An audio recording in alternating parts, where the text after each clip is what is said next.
নমস্কার বন্ধুরা, আমার বৃষ্টিপর্ণা চ্যানেলে আপনাদের স্বাগত। আজ আমি চলে এসেছি ভেটকি মাছের কাঁটার একটা রেসিপি নিয়ে। ভেটকি মাছের কাঁটা চচ্চড়ি। তো এই কাঁটা চচ্চড়ি এত সুন্দর খেতে হয়, শুনেছি উত্তম কুমারের খুব পছন্দের এই কাঁটা চচ্চড়ি। তো এই সময়টায় বিয়ের সিজন, প্রচুর বাজারে এই রকম কাঁটা পাওয়া যাচ্ছে। তো পাওয়া যাচ্ছে দেখেই আমি ভাবলাম যে একটু কাঁটা নিয়ে নেওয়াই যেতে পারে। তো সেই কাঁটা নিয়ে এসেছি বাজার থেকে। তো সেটারই আমি আজকে কাঁটা চচ্চড়ি করব। ভালো করে কেটে ধুয়ে পরিষ্কার করে নিয়েছি। তো এই কাঁটাটা একটা গোটা মাছ আছে, সেই মাছের কাঁটা। তো এইটা আমি আজকে কাঁটা চচ্চড়ি করব। প্রথমে আমি এই কাঁটাকে ভালো করে ধুয়ে পরিষ্কার করে নিয়েছি। নুন, হলুদ আর একটু লেবুর রস মাখিয়ে এটাকে আমি অনেকক্ষণ ধরে রেখে দেব। যদি কোনো গন্ধ থেকে থাকে তাহলে লেবুর রসটা মাখিয়ে দিলে এই গন্ধটা চলে যায়।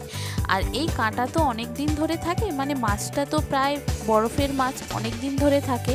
আর এই বিয়ে বাড়ি অন্নপ্রাশনের সিজন হলে এই রকম বাজারে দেখবেন মাছের ফিলেগুলো নিয়ে আর এই কাঁটাগুলো বিক্রি হয়।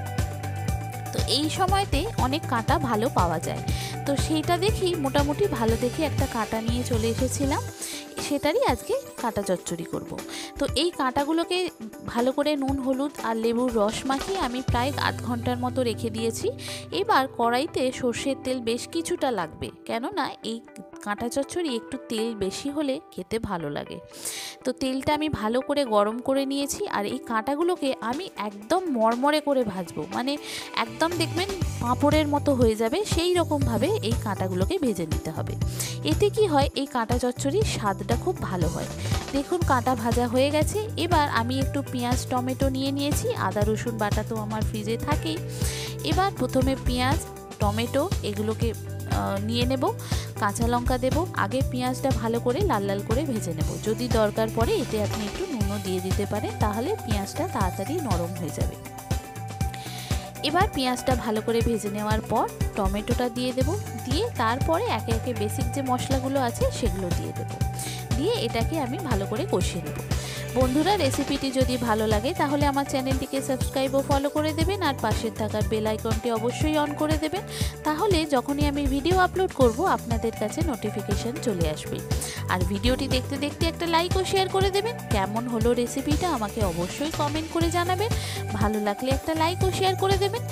এই উত্তম কুমারের খুব পছন্দের এই একটা রেসিপি হচ্ছে কাঁটা চচ্চড়ি। উত্তম কুমারকে শুনেছি খুব ভালোবাসতেন এই রকম ভেটকি মাছের কাঁটা খেতে। তো এইভাবেই কাঁটা চচ্চড়িটা খুবই ফেমাস হয়ে গেছে উত্তম কুমারের নাম করে।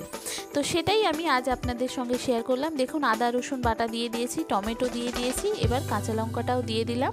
দিয়ে এটা ভালো করে আমি কষাবো। এটা ভালো করে কষাতে হবে। যদি প্রয়োজন পড়ে আপনাকে জল দিয়েও কষাতে হবে, কিন্তু মশলাটা যখন ভালো করে না কষালে এই কাঁটা চচ্চড়ি খেতে ভালো লাগে না। আর এই কাঁটা চচ্চড়িতে তেলটা সবসময় একটু বেশি লাগে। তেল বেশি না হলে কাঁটা চচ্চড়ির স্বাদ খুব একটা ভালো আসে না। দেখুন মশলাটা আমি ভালো করে কষিয়ে নিচ্ছি। এবার আমি একে একে যে বেসিক মশলাগুলো আছে, নুন, হলুদ, জিরে গুঁড়ো, ধনে গুঁড়ো, লঙ্কার গুঁড়ো, সামান্য পরিমাণ চিনি, সব এতে এক এক করে দেব। দিয়ে এটা ভালো করে মশলাটা কষিয়ে নেব। এই শীতকাল মানেই ভেটকি মাছের সময়। ভেটকি মাছ কত ধরনের রান্না হয়, ভেটকি মাছের কত রকমের সাইজের পাওয়া যায়, ছোট, বড়, মাঝারি, কাঁটা। এই সময়তেই তো ভেটকি মাছটা খাবেন। আর এই সময়তেই দেখবেন শীতকালে এই ভেটকি মাছের কাঁটাটা খুব পাওয়া যায়। অন্য সময় খুব একটা ভালো পাওয়া যায় না, আর সেটার খেতে খুব একটা স্বাদও আসে না। কিন্তু এই সময় শীতকালে দেখবেন ভেটকি মাছের এই কাঁটাটা খেতে এত ভালো হয়, এটা দিয়েই পুরো ভাত খাওয়া হয়ে যাবে। তো সেইটা এইভাবে রান্না করলে ভেটকি মাছটা খেতে খুব সুন্দর হয়। দেখুন মশলা কষানোটা আমার হয়ে এসছে, তেল ছেড়ে যাচ্ছে। আমি এটাকে আবারও যদি প্রয়োজন পড়ে জল দিয়ে ভালো করে কষিয়ে নেব। এটা যত ভালো কষানো হবে আপনার ভেটকি মাছের স্বাদটা, মানে ভেটকির কাঁটার স্বাদটা তত ভালো আসবে। দেখুন আমি এটা জল দিয়ে ভালো করে কষাচ্ছি। আর এটাতে আমি খুব বেশি জল দেব না, একটু মাখো মাখো করব, সেই জন্য অল্প পরিমাণ জল দেব। দেখুন আমার এটা কী রকম তেল ছেড়ে যাচ্ছে জল দিয়ে কষাতে। আমি সামান্য চিনিও দিলাম অল্প করে পরিমাণে। যাতে এর স্বাদটা ভালো হয়, নুন আর ঝালের ব্যালেন্সটা ঠিক হয়। অল্প করে জল দিয়ে এটা ফুটে উঠলে আমি কাঁটাগুলো যেগুলো ভেজে রেখেছিলাম সেই কাঁটাগুলো দিয়ে দেব। আমার যে সমস্ত বন্ধুরা ভিডিওটি দেখছেন অথচ আমার চ্যানেলটি সাবস্ক্রাইব বা ফলো করেননি, মানে ইউটিউব থেকে দেখলে সাবস্ক্রাইব করে দেবেন, আর যদি ফেসবুক ইনস্টা থেকে দেখেন তাহলে ফলো করে দেবেন, না হলে আমি যখনই ভিডিও আপলোড করব আপনাদের কাছে নোটিফিকেশন আসবে না। আর ভিডিওটি দেখতে দেখতে একটা লাইক ও শেয়ার করে দেবেন। কেমন হলো রেসিপিটা আমাকে অবশ্যই কমেন্ট করে জানাবেন, ভালো লাগলে একটা লাইক শেয়ার করে দেবেন। দেখেছেন একদম শুকনো শুকনো মাখো মাখো হয়েছে, দেখতেও খুব সুন্দর হয়েছে আর খেতেও দুর্দান্ত হয়, দারুণ খেতে হয় এই রকম ভেটকি মাছের কাঁটা চচ্চড়ি।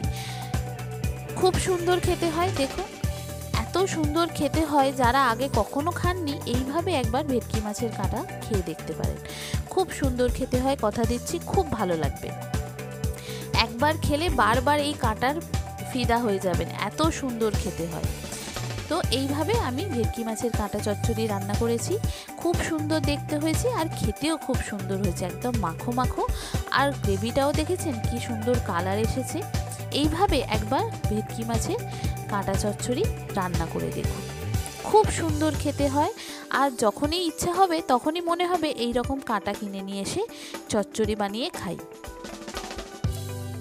একদম সফট হয়ে যাবে। আর মাছটাকে কিন্তু খুব কড়া করে ভাজতে হবে, আর এটা একটু তেল বেশি লাগে। এইভাবে একবার ভেটকি মাছের কাঁটা চচ্চড়ি রান্না করে দেখুন, দেখেছেন কত সুন্দর দেখতে হয়েছে, খেতেও অপূর্ব সুন্দর হয়েছে। এটা দিয়েই পুরো ভাত খাওয়া হয়ে যাবে, আর কোনো পদ লাগবে না। প্রথম থেকে শেষ পর্যন্ত এত সুন্দর লাগে এই কাঁটা চচ্চড়ি খেতে, গরম ভাতের সঙ্গে জাস্ট জমে যায়, এত সুন্দর খেতে হয়। তো এইভাবে একবার যদি কাঁটা চচ্চড়ি বাজারে কাঁটা দেখতে পান, ভেটকি মাছের কাঁটা, একবার এইভাবে বানিয়ে দেখতে পারেন। কেমন হলো রেসিপিটা আমাকে অবশ্যই জানাবেন, ভালো লাগলে একটা লাইক ও শেয়ার করে দেবেন। নমস্কার বন্ধুরা।